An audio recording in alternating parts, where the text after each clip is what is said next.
Hello everyone.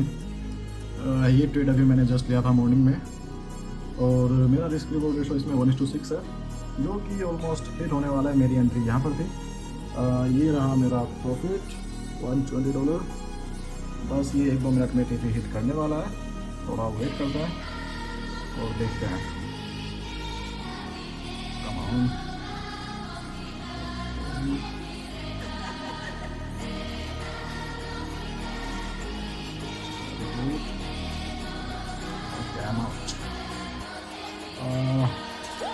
मैं यहाँ पर एग्जिट हो चुका हूँ। मैंने ये पूरे 120 टिप्स से ज़्यादा कैप्चर किया ट्रेड और ये रहा मेरा प्रॉफिट।